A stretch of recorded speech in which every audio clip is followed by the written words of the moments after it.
welcome back to my channel Life of Ramya. And இன்னைக்கு இந்த வீடியோல சுவரொட்டி ஆட்டு மண்ணீரல் வச்சு சூப்பரான ஒரு பொடி மாஸ் ரெசிபி தான் பார்க்க போறோம். சிம்பிள் அண்ட் ஹெல்தியான இந்த சுவரொட்டி பொடி மாஸை எப்படி செய்யறதுன்னு பார்க்கலாம். வாங்க வீடியோக்குள்ள போலாம். சுவரொட்டியை வச்சு நீங்கள் எப்பயுமே வறுவல் தொக்கு அந்த மாதிரி தான் ட்ரை பண்ணியிருப்பீங்க. இந்த மாதிரி முட்டை போட்டு பொடி மாஸ் மாதிரி ட்ரை பண்ணி பாருங்கள். டேஸ்டியாகவும் இருக்கும், ஈஸியாகவும் இருக்கும். அதுக்கு ஃபஸ்ட்டு நான் ஒரு சுவரொட்டி எடுத்திருக்கேன். ஒரு டம்ளர் தண்ணி ஊற்றிட்டு கொஞ்சமாக மஞ்சள்தூள் சேர்த்துட்டு ஒரு 5 நிமிஷம் மட்டும் வேக வைக்க போகிறேன் ஸ்லோலியே வச்சு. ரொம்ப வேகணும்னு அவசியம் கிடையாது, லைட்டாக வெந்தாவே போதும். ஏன்னா நம்ம கட் பண்ணும்போது அந்த பிளட்டு வெளியே வராமல் இருக்கணும். ஸோ லைட்டாக வெந்துச்சுனாலே போதும். ஆஃப் பண்ணிவிட்டு கொஞ்சம் ஆறின பிறகு நம்ம அதில் ஸ்கின்னை ரிமூவ் பண்ணிக்கலாம். இந்த சுவரொட்டியை பொறுத்தவரையும் பார்த்திங்கன்னா நிறையவே ஹெல்த் பெனிஃபிட்ஸ் இருக்குது. அதில் மேஜராக நம்ம உடம்புல ஹீமோக்ளோபின் லெவலை இன்க்ரீஸ் பண்ணுறதுக்கு இந்த மண்ணீரல் ரொம்பவே ஹெல்ப்ஃபுல்லாக இருக்குது. அனிமியாக இருக்கவங்க கூட வாரத்தில் 2 நாள் இந்த சுவரொட்டி செஞ்சு சாப்பிட்டிங்கன்னா உடம்புல அந்த ஆர்பிசி லெவலை இன்க்ரீஸ் பண்ணோம். நான் இந்த திக்காக இருக்க ஸ்கின்னை மட்டும் நல்லா கட் பண்ணி எடுத்துக்கிறேன். மற்ற ஸ்கின்னெல்லாம் நம்ம ரிமூவ் பண்ணணும்னு அவசியம் இல்லை. இதை மட்டும் எடுத்துகிட்டு நான் கட் பண்ணி வச்சுக்கிட்டேன். நெக்ஸ்ட்டு ஒரு கடாய் வச்சுட்டு 2 டேபிள் ஸ்பூன் ஆயில் சேர்த்துட்டு ஒரு 3 பல்லு பூண்டு குட்டி குட்டியாக சாப் பண்ணி வச்சுருக்கேன். அதுவும் சேர்த்துட்டு கொஞ்சமாக கருவேப்பிலை, ஒரே ஒரு மீடியம் சைஸ் ஆனியனை குட்டி குட்டியாக கட் பண்ணி வச்சுருந்தேன், சாப் பண்ணி வச்சுருந்தேன். அதையும் நான் சேர்த்துக்கிறேன். ஒரு பச்சை மிளகாவும் ஆட் பண்ணிக்கிறேன். இப்போ இதை நல்லா கொஞ்சமாக உப்பும் சேர்த்துட்டு நல்லா வதக்கிக்கணும். இந்த சுவரொட்டியில் பார்த்திங்கன்னா நிறையவே அயர்ன் கண்டென்ட் அதிகமாக இருக்குது. இப்போ நான் இதை சால்ட் போட்டு நல்லா வெங்காயம் வதங்கின பிறகு ஒரு 1/2 டீஸ்பூன் இஞ்சி பூண்டு பேஸ்ட் நான் சேர்த்துக்கிறேன். சேர்த்துட்டு இதையும் ஒரு 2 நிமிஷத்துக்கு நல்லா வதக்கி விடணும். வதக்கின பிறகு கொஞ்சமாக மஞ்சத்தூள், ஒரு 1/4 டீஸ்பூன் மஞ்சத்தூளும் நான் சேர்த்துக்கிறேன்.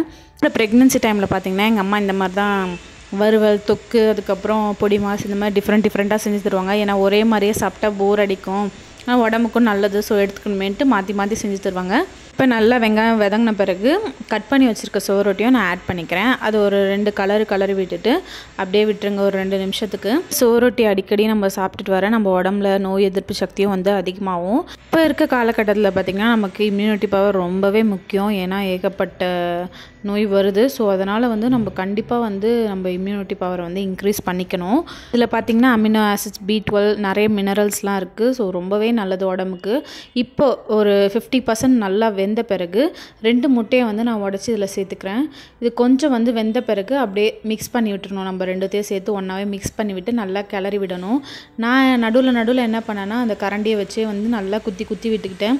ஸோ அப்போ தான் நல்லா பொடியாக ஆகும், பொடி மாஸ் மாதிரி இருக்கும். இல்லைனா உங்களுக்கு இப்படியே இருந்தால் ஓகே பிடிக்கும்னா நீங்கள் அப்படியே எடுத்துக்கலாம். நான் கொஞ்சம் இது மாதிரி பொடி மாஸ் மாதிரி நல்லா குத்தி விட்டுட்டேன். ஸோ அப்போ தான் பார்த்திங்கன்னா இந்த முட்டையும் இந்த மண்ணீரல் சேர்த்து ஒன்றா மிங்கிள் ஆகும், நல்லாயிருக்கும். கடைசியாக எனக்கு கொஞ்சம் உப்பு பத்தலை, ஸோ அதனால் லைட்டாக உப்பு சேர்த்துக்கிட்டேன். பெப்பர் தூள் தான் இதில் மெயினாக நம்ம ஆட் பண்ணணும்.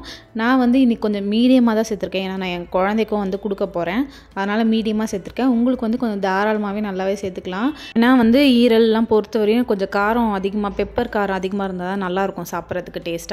ஸோ அவ்வளோதான் இந்த சுவரொட்டி பொடி மாஸ் ரெடி ஆகிடுச்சு. ரொம்பவே ஹெல்தியானதும் கூட. கண்டிப்பாக இந்த மாதிரி மெத்தடில் நீங்கள் ட்ரை பண்ணி பாருங்கள். கடைசியாக கொஞ்சமாக கருவேப்பிலையும் சேர்த்துட்டு நான் இறக்கிட்டேன். இந்த பொடி மாஸ் நம்ம சாப்பாட்டுக்கு தான் சாப்பிடணும்னு இல்லை, தனியாக கூட வச்சு சாப்பிட்லாம். சூடோடையே சாப்பிட்டா இன்னமும் டேஸ்ட்டாகவே இருக்கும். கண்டிப்பாக இந்த மாதிரி ட்ரை பண்ணி பாருங்கள். அண்ட் குயிக்காக செஞ்சிடலாம். இந்த வீடியோ பிடிச்சிருந்தா லைக் பண்ணுங்கள், கமெண்ட் பண்ணுங்கள். நெக்ஸ்ட் வீடியோவில் பார்க்கலாம். Thank you all.